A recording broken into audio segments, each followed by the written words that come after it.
আজকে আমি যাব কাঁচরাপাড়ায় দুর্গাপূজার শপিং করতে। সকাল সকাল স্নান টান করে তাড়াতাড়ি রেডি হয়ে গেছি। আমাকে কেমন লাগছে কমেন্ট করে কিন্তু জানিও। বোনকে টাটা করে এই রোদের মধ্যে ছাতা মাথায় দিয়ে আমি বেরিয়ে পড়েছি, কারণ পুজোর হাতে গোনা আর মাত্র 4-5 দিন মতো বাকি। তাই সবাইকে টাটা করে আমি বেরিয়ে পড়েছি। দেখো প্রচণ্ড ঘাম হচ্ছে, কিন্তু যাই হোক, ঝড় বৃষ্টি যাই আসুক, আমাকে শপিং করতে যেতেই হবে। স্টেশনে গিয়ে দেখি কত পেয়ারা আর কদবেল মাখা করছে। আমি তো লোভ সামলাতে পারলাম না, তাই ওনাকে বললাম একটু কিনে দিতে। বললো যে ঠিক আছে, তোকে বলতে হবে না, আমি আগের থেকে অর্ডার দিয়ে দিয়েছি। আর এখানে দাঁড়িয়ে একটুখানি ছবি টবি তুলছিলাম। আর এই দেখো, দেখেই লোভ লাগছে না? কার কার কদবেল মাখা দেখে জিভে জল আসলো কমেন্টে জানিও তো। কদবেল মাখা তো আমরা খাচ্ছিলাম, আর খেতে খেতেই ট্রেনটা চলে এসছে। তারপরে আমরা পৌঁছে গেছি কাঁচরাপাড়াতে। গিয়ে দেখি তখনও কিন্তু প্রচণ্ড ভিড় ছিল।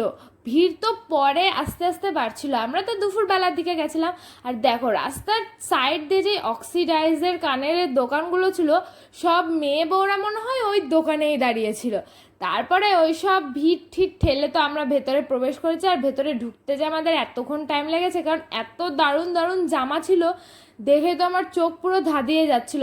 তোমরা কে কে কোথা থেকে শপিং করেছো অবশ্যই কমেন্টে জানিও। কাঁচরাপাড়ায় কিন্তু প্রচুর প্রচুর ভালো ভালো কালেকশন ছিল, আর প্রচুর দোকান, আমি দেখেই শেষ করতে পারছিলাম না। এক একটা দোকানে এক এক রকম রেঞ্জ, তোমাদের বার্গেনিং করেই কিনতে হবে। প্রচুর হাই লেভেলে দাম চাই, সেগুলো তোমাদেরকে অনেক বার্গেনিং করতে হবে। তো ওখান থেকে তো আমার কিছুই পছন্দ হচ্ছিল না। তারপর আমি সোজা চলে এসেছিলাম সামনে স্টাইল বাজার ছিল ওখানটাতে। ওখানে গিয়ে আমি ভাবছিলাম যে কি নেব কি না, একটা জিন্সও পছন্দ হলো না। তারপরে ভাবলাম এই প্যান্টগুলো নেওয়া যাক, কিন্তু এগুলো সিনথেটিক কাপড় ছিল, গেঞ্জির কাপড়েরও ছিল না, অতটা ভালো কোয়ালিটি ছিল না। তাই ভাবলাম যে একটু জিন্সের দিকেই দেখি, বয়ফ্রেন্ড জিন্স যদি পাওয়া যায়। তো দেখো কত রকমের জিন্স রয়েছে, কিন্তু একটাও কি তোমাদের পছন্দ হচ্ছে বলো তো? আমার তো একটাও পছন্দ হচ্ছে না। তাই কি করব, এত ভিড়ের মধ্যে কিছু পছন্দ হচ্ছিল না, তাই ভাবলাম একটু সেলফি তুলে নিই। তারপরে বললো যে তুই কি সেলফি তুলতে এসেছিস? আমাকে বকা টকা দেওয়ার পরে আমি আবার প্যান্ট দেখতে লেগে গেছি, কিন্তু একটা কালারও আমার পছন্দ হচ্ছিল না। মানে তোমাদের এরকম কার কার হয়েছে শপিং মলে গিয়ে পছন্দ হয়নি, কমেন্টে জানিয়ে দে। তারপরে দেখো, এইখানটাতে তো আমি এই সোয়েটার পছন্দ করেছি, মানে বুঝতে পারছো, পুজো আর আমি এখানটাতে সোয়েটার পছন্দ করছি, মানে আমি কত রকমের পাগল। আমার কিছু পছন্দ হচ্ছিল না, কি করব। এই সোয়েটারটা আমার না দারুণ লেগেছে। এটা 650 মেবি দাম ছিল, কিংবা 700। খুবই সুন্দর ছিল। আমি তো শীতকালে গিয়ে এটা নিয়ে আসবো, তখন থাকবে কিনা আমি জানি না। দেখো মলে কি সুন্দর জামা থাকবে তা না, সব হাইনিক, তারপরে হুডি, এইসব। লাস্ট ফিনিশিং আমার এই টপটা খুব পছন্দ হয়েছে। দেখো আমি ভাবছিলাম যে এটা কি নেব না, আমি বারবার করে দেখছিলাম গায়ে দিয়ে যে ভালো লাগছে। তবে ভাবলাম যে ঠিক আছে, একটু ট্রায়াল রুমে গিয়ে ট্রাই করা যেতে পারে। তার আগে দেখো তোমাদের কালেকশনগুলো দেখায়, একটাও কি তোমাদের পছন্দ হচ্ছে? এবার কি করেছে, শপিং মলের না একটা জামাও আমার পছন্দ হয়নি, কোনো জায়গার না। তো এখানটাতে দেখো আমি চলে এসেছি এবার ট্রাই করতে, তোমাদের এক এক করে দেখাবো। আমি এই দুটো ড্রেসই অনেক খোঁজার পরে পেয়েছি। তো ফার্স্ট ড্রেসটা পরে তো আমাকে পুরো হোদলের মতো লাগছে, এত মোটা হয়ে যাচ্ছে দিন দিন, আমাকে পুরো ঢেপসি ঢেপসি লাগছিলো। তা আমি এটা একদমই নিইনি, আমার ভালো লাগছিলো না। তো সেকেন্ড যে টপটা নিয়েছিলাম, এটা কিন্তু আমার দারুণ লেগেছে, তো আমি এটা নিয়ে নিয়েছি। এটা আমি ব্ল্যাক জিন্সের সাথে পরলে কিন্তু দারুণ যাবে, তাই না?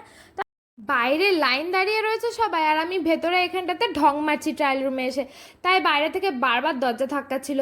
আর আমার তো টপটা ভালো লেগেছে বলে আমি নিয়ে নিয়েছি। বাইরে এসে ভাবলাম যে জিন্স কি নেব, তো আমি আবার চলে এসেছিলাম এক্সপ্রেস বাজারে। এক্সপ্রেস বাজারে এসেও দেখো আমার কিচ্ছু পছন্দ হচ্ছিল না, শুধু পছন্দ হচ্ছিল সোয়েটারগুলো এত সুন্দর কেন, এত সুন্দর জ্যাকেট কেন। আমি আর অমিত একটুখানি ছবি তুলে নিলাম, কারণ কিছুই পছন্দ হচ্ছিল না। তাই সোজা চলে এসেছিলাম প্রিয়াঙ্কাতে অমিতের জামা কিনতে। তোমরা জানো যারা কাঁচরাপাড়া যাও, প্রিয়াঙ্কাতে ছেলেদের একটু ভালো ভালো কালেকশনই পাওয়া যায়। ওরা কিন্তু মেয়েদের কালেকশনও লঞ্চ করেছে। অনেক শার্ট দেখার পরে ফাইনালি আমাদের দুটো শার্ট পছন্দ হয়েছে। আর প্রচুর দেখাচ্ছিল, একটাও ভালো লাগছিল না, কি বলবো। আর একটা জিন্স পছন্দ হয়েছে। আর ছেলেদের জিনিস আমি কী বা দেখবো, কিন্তু বারবার তাও অমিত বলছিল কোনটা ভালো লাগছে তোর একটু বল। তো ওর জামা কাপড় কেনার পরে আবার চলে এসেছিলাম আমি আমার জামা কাপড় কিনতে, কারণ শুধু তো একটা টপই কিনেছিলাম, আর একটা টপ কেনার জন্য কেউ কাঁচরাপাড়ায় যায় নাকি? তারপর এই দোকানটাতে দেখো এত সুন্দর সুন্দর কালেকশন, কেন আমার এত ভালো লাগছিল, মনে হচ্ছিল যে আমার কাছে যদি সব কেনার ক্ষমতা থাকতো না, আমি সব চুড়িদারগুলো কিনে নিয়ে চলে আসতাম। কিন্তু রেঞ্জগুলো প্রচণ্ড হাই ছিল, তোমাকে বার্গেনিং করে নিয়ে আসতে হবে, এই আর কি। এখন ধরে জামা কাপড় দেখার পরে ফাইনালি আমরা চলে গেছিলাম একটু লস্যি খেতে, কারণ খুব খিদে পেয়েছিল। আর লস্যিটা একদম বেকার ছিল, পুরো মনে হচ্ছিলো গরম লস্যি খেতে ভালো লাগে, তাই ভাবলাম যে লস্যি তো খেয়ে নিয়েছি, বেকার লস্যি, এবার খেয়ে নিই আমরা একটু চটপটি। চটপটি খাওয়ার পরে সোজা চলে এসেছিলাম স্টেশনে, আর জামা কাপড় পছন্দ হলো না, ভাবলাম বোনদের জন্য বিন্নগরে এসেই কিনবো।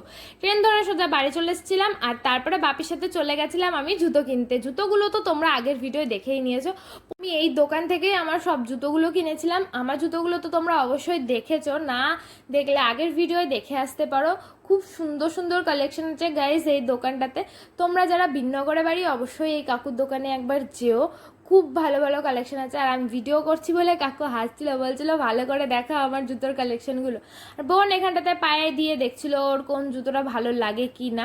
জুতো তো কেনার কমপ্লিটের পরে বাড়ির উদ্দেশ্যে রওনা দিলাম, কারণ সকালবেলা বেরিয়েছি আর সন্ধ্যাবেলা বাড়ি এসেছি। দেখো আমার অবস্থা দেখেই বুঝতে পারছো, 2খানা না 3খানা ব্যাগ নিয়ে আমি বাড়ি যাচ্ছি, মানে এত শপিং করেছি। তোমাদের সাথে শেয়ার না করলে হয়, অবশ্যই নেক্সট ভিডিওতে দেখাবো যে আমি কি কি শপিং করেছি। আর তোমরা কত থেকে শপিং করেছো অবশ্যই জানিও। তো আজকের জন্য বাই, দেখা হচ্ছে নেক্সট ভিডিও। বাই।